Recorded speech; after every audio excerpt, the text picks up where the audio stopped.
pošto je očigledno da ovdje je šira priča nego što je škola. Dakle, priča je kompletne Savine, počeo od zgrade iznad vrtiće pa da se spuštamo dolje.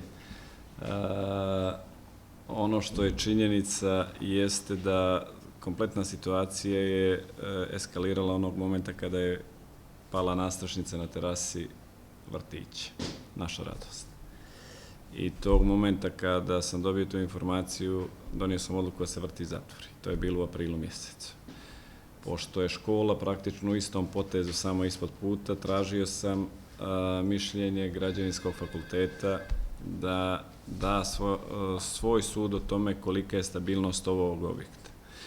29. maja smo dobili da bez detaljnih istraživanja ne mogu dati pozitivno mišljenje, već da u slučaju većih zemljotresa, većih prirodnih katastrofa, što bi značilo velike poplave i tako dalje, ovaj objekat ne bi bio siguran za djecu koja bi pohađala tu nastavu. Dozvolili smo da se školska godina zatvori, bili smo ovdje 17.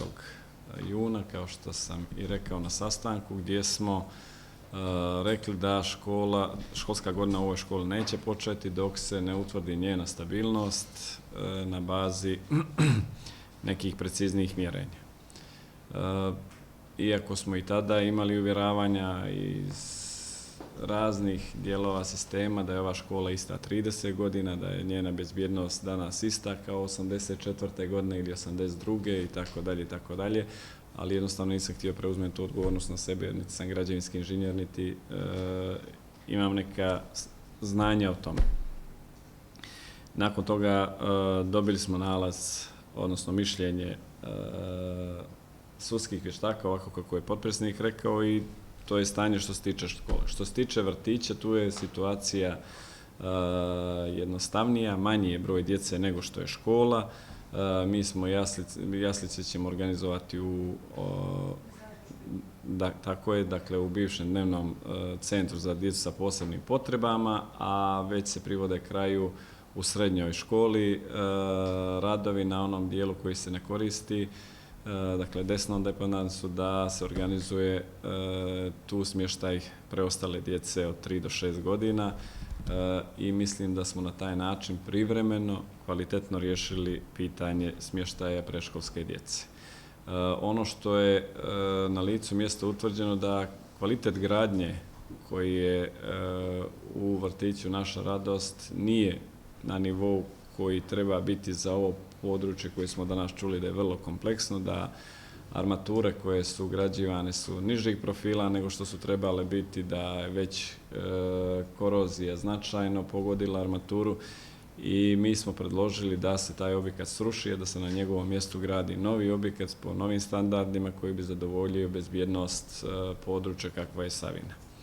I ta odluka je donešena i gradit će se novi objekat za koji su sredstva iz KFE fonda opredijeljena i mislim da bi već do početka, ali opet ponavljam, pošto su s procedurama nikad ne znate da li mogu ili ne mogu biti sprovedene u tim rokovima zbog tendera, da li će tender pasti ili neće pasti, dakle da me ovdje ne uzimate za riječ, ali nam je plan da već za narednu školsku godinu, dakle 17-18, imamo novi vrtić na Savini koji bi primio i veći broj djece nego što je bio ovaj prethodni. Dakle, to je priča o vrtiću. Odluka će biti donešena da se školska godina u osnovnoj školi Milan Vuković odlaže do 19. septembra. 19. septembra se djeca moraju krenuti da izučavaju nastavni plan i program. Mi se nadamo da će to biti ovaj objekat, ali ako ne bude, bit ćemo prinuđeni i ne postoji drugi objekat koji možemo prilagoditi. Da postoji drugi objekat u opštini Herceg Novi u kojem se može izvoditi vaspitno-nastavni program, mi smo to mogli preko ljeta odraditi. Ali sve ono što smo imali, što smo u komunikaciji sa opštinom Herceg Novi imali u opticaju da je moguće, iziskivalo ili mnogo veće vrijeme, čak i veće troškove nego napraviti novu školu, nego što je početak školske godine, za početak školske godine je potrebno, čak i za početak drugog polugodišta. Zbog toga jedino što imamo kao alternativno rješenje jeste razmještanje po ostalim vaspitno-obrazovnim objektima koji imaju još uvijek kapaciteta da prime čitavo odjeljenje, ne da selimo jednog đaka iz jednog odjeljenja u jednu školu, nego čitavo odjeljenja selimo u to. Nadam se da za tim neće biti potrebe, ali to je ono što je trenutna moguća situacija. Dakle, opet ponavljam da i radovi koji se oko škole budu obavljali u tom periodu neće ometati nastavni plan koji je ovdje, tako da bi već mogli da krenemo od 19. septembra sa ovom školom. Ali opet ponavljam, ovo je još uvijek hipotetički dok ne dobijemo ove nalaze o kojima i potpredsjednik Vlade govori.